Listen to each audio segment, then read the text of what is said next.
A woman in a shopping center looked at me and said, "Is that you?" And I had one of the worst social feelings possible. You know, that moment when your face is trying to stay warm and friendly, but your brain is completely blank.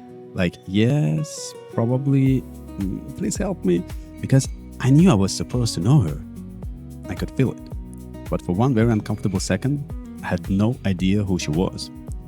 And weirdly enough, that awkward little moment stayed with me all week. And you will know why. Hey there friends, welcome to INSPIRO, your cozy virtual cafe bringing you a quick dose of daily inspiration.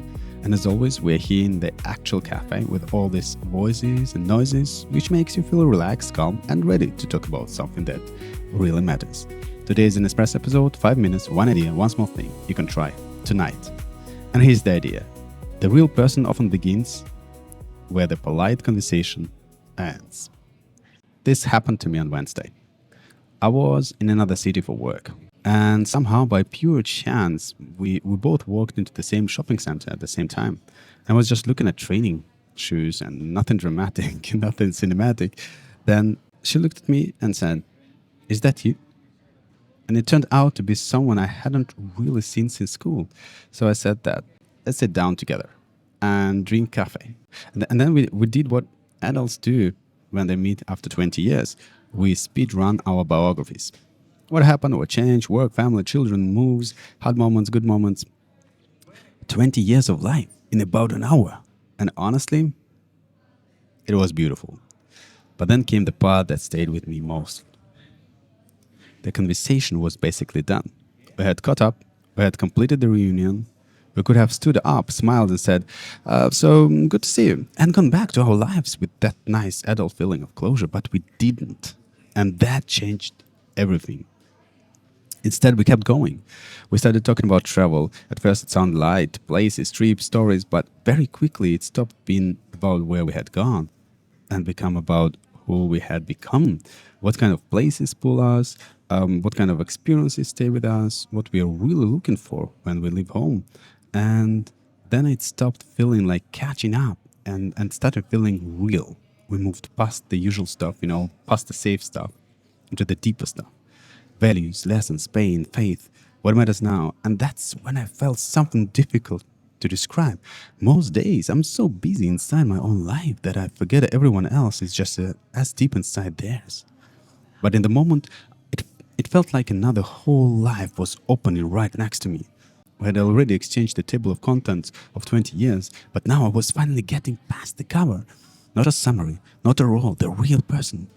And what hit me was this. Her world was not only different from mine, it was also looking at mine from a completely different angle. And when someone lets you see life from inside their world, your own life starts to look bigger too. And then we left the shopping center and went for a walk. And it was already dark, but the evening was warm. The fountains were lit up. The opera house was glowing. There were cozy lights, little bridges. That feeling when a city suddenly becomes gentle. And while we were walking through that evening, the conversation kept opening. Not wider, just deeper. And that's when I had the real insight. The real conversation had begun exactly where a normal conversation would have ended. And I think a lot of us do this. We exchange the headlines of our lives and mistake that for knowing each other. We know about work, family, kids, projects, plans of each other. And it's like the efficient version of being alive. But the facts are fast. But a human being is slower. What moved me that night was not only that I met someone from school. It was that for a few hours I stepped out of the center of my own story into someone else's story. And that did not make my own life feel smaller. It made it feel bigger. So here's my small shift of this week. When a conversation feels complete, don't end it too fast. If it feels warm, if there is a trust, if there is even a tiny opening, say, want to walk a bit? And while you walk, offer one real thing about you, a real thought, a real lesson, a real longing. Because sometimes depth doesn't come from the perfect question. It comes from presence. It comes from trust. Thank you for joining me here at INSPIRO, your cozy visual cafe providing you a quick dose of daily inspiration. And one last thing, remember to smile and also show a little love to someone near you.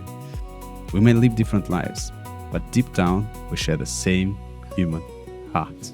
Stay a little longer, walk a little further. That's often where the real conversation starts. Have a beautiful day and live a life filled with inspiration. Bye for now.